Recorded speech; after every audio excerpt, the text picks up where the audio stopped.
Hey, so I follow this account on Instagram, very quirky and fun account. It's called Language Nerds. Language Nerds. They post funny facts about languages, and it's so interesting. But on this day, they posted a riddle that was so simple, so obvious. I was wondering, why would you ask us such a simple thing?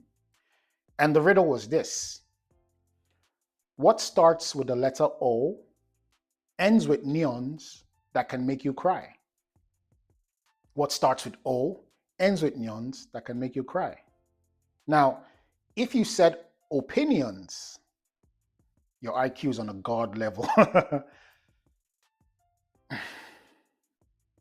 And it really got me wondering, really got me wondering about the power of opinions, especially from our family members and friends. And I remember one time when this was so stark to me. I've never experienced it before. I was working on a project, and I was on the laptop at home working on it, and I was just putting finishing touches to it. And I don't know where this thought came from, but it startled me. And it was this: what will my wife think about this project? I'd never, ever before then ever thought about it. I mean, she supports me and all, but it really shocked me. Like, what will my wife think about this? You know? And it got me wondering how many times we allow the opinions of people to stop us, especially family and friends. And if you've been watching my videos, you see that I'm always consistent with that, not allowing the opinions of people stop your progress, because you don't know how powerful it is. Because we always want to be approved. It's not easy. I'm not saying that you should be a contentarian. I don't care. I'm a rebel. I'm a black sheep. No, everybody wants to be loved. Everybody wants to be accepted, but it also could be a powerful hindrance, especially because it's very silent. The opinions of family members and friends and acquaintances say, oh, you're about to start something. What will my father think? What will my mother think? I'm about to leave a thriving law career to go and be something else. The opinions of your family and friends can stop you more than anything can stop you in the world. This one is very personal to me, and my wife and I just got married then, and we decided to, I wouldn't say adopt, but we decided to, let's say, adopt her youngest sister to come stay with us. And it so happened that we just had a baby then. This was like 14, 15 years ago. We're just starting out life. We didn't have much, but we took a liking on her, and we said, you know what? Come live with us. Come live, leave the little rural city she was in Nigeria. We were living in Nigeria then, we're in Canada now. And we said, you know what, leave the little city and come and stay with us in the big city in Lagos. And we said, you know what, we'll pay your tuition, we'll send you to school, and all that. And you won't believe the things that half of our family members were saying. They were saying things like, oh, you're just going over there to be a glorified nanny. You're going over there to be a glorified nanny. Stay here with us and vibe and groove and this and that. Glorified nanny. But anyway, while she was going through all that, because she was stepping into the unknown, and I kept saying to her, stay focused, stay focused, stay focused, stay focused. Now, after school, after her university, we noticed that she had a thing for children. She had a passion. She has a passion for children. Children just light up around her. And I was like, we really need to take this thing serious. And after her university, we said, you know what? The power of a gift is when you specialize in it. You just don't go and sell shoes, sell women's shoes, or specialize in something. Like, okay, she decided she was going to specialize with tending to children with special needs. And what has happened after that is like an absolute miracle.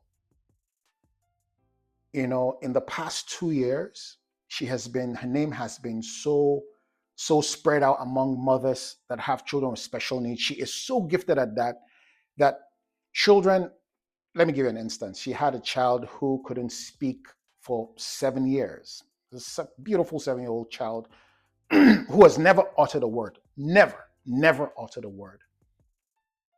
My sister-in-law worked with her for just 3 weeks. Just 3 weeks. And one day after 3 weeks, she was going to the girl's house because she does her whatever she does with the kid in the child's home. And upon getting into the living room, that's what we call the living room, this kid that has never said a word for 7 years of her life screamed 9 or 8 or some number, you know. And my sister-in-law and the girl's mother just bawled out in tears, and her name just went everywhere, you know. In the past 2-3 years, she's employed at least 19 people, and she has at least 36 kids. From the last time I checked with her, she has 36 kids on waiting lists. Who's the glorified nanny now? My kids police me, so I can't call anyone bitch. But I keep wondering, what if she had listened to the opinions of her relatives and some family members? Not all, don't come after me. I don't care. But what would have happened if she had listened to those opinions of people that she was familiar with? Familiarity, familiar with. Prophet has no honor in his home. What if she had listened to the opinions? Whose opinion are you listening to right now? Whose opinion are you listening to right now? The thing that you think, that the calling that you have, the gift you have, the assignment, that thing that is within you, what are the opinions that you fear? If you think closely, you'd see it's family and friends, spouses, children, colleagues. That can stop you faster than anything. I'm telling you the truth. Now, the glorified nanny supports a lot of those people. Funny enough, most of them have not left the level at which she left them. She's light years ahead of them. Now she's supporting a lot of them. Now I have to coach her to have limits. I was watching Ice-T on Jimmy Fallon, and he had a quote. He said, "If you're a giver, know your limits, because takers don't have any." If you're a giver, know your limits, because takers don't have any. So now I'm trying to tell her, listen, you have to have limits,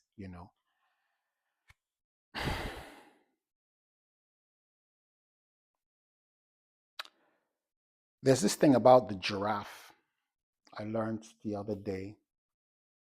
A giraffe has a very huge heart that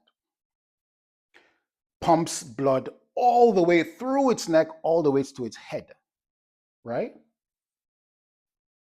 If the giraffe should stoop low, put his head down for long, explaining giraffe decisions to chickens, it will die. Blood will rush all the way to its head, to its brain, and it could even have permanent brain damage. You can have permanent brain damage explaining wolf decisions to chickens. You have to be careful out there. Have you seen when giraffes drink water? It's crazy, all the gymnastic it goes through. It has to bend its leg, then spread it out, lower its head to drink water. And even at that, it cannot spend more than 20 to 30 seconds at a time.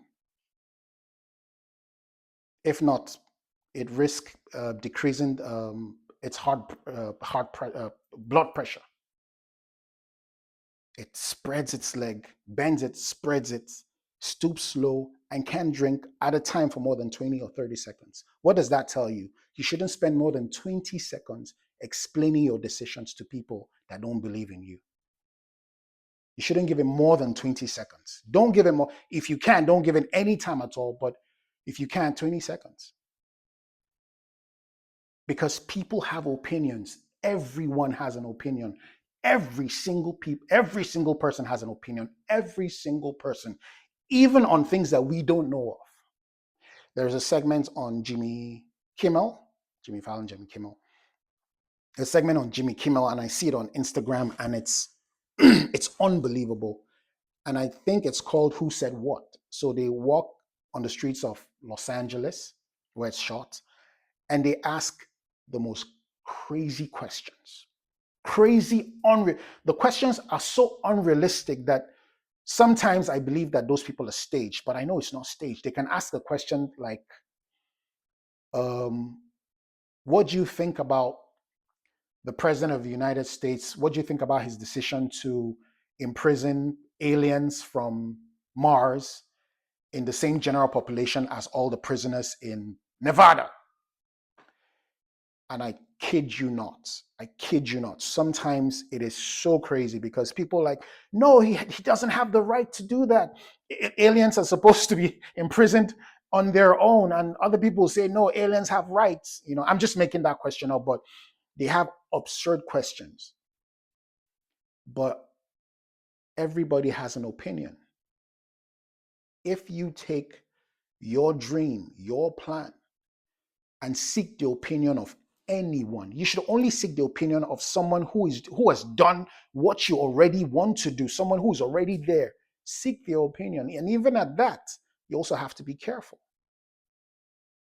You understand? So that they also don't project their own limitations to you. I remember Jay-Z saying when he was young, he said he was going to be a rapper, he was going to be big, and his uncle was like, you'll never make it, you're from Marcy and all that. But he said that I never blamed him. I mean, knowing what he knows now, I said I never blamed him. He was only projecting his limitation on me. So sometimes seeking opinion. Now, I'm not saying you shouldn't seek constructive feedback. Constructive feedback is different.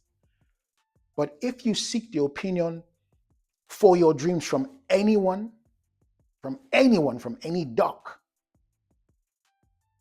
I mean, I'm not calling anyone a doc, but if you seek the opinion, if you spread yourself thin, on, oh, what do you think about this? Oh, I'm about to start this. Oh, you will go nowhere. So you need to be careful.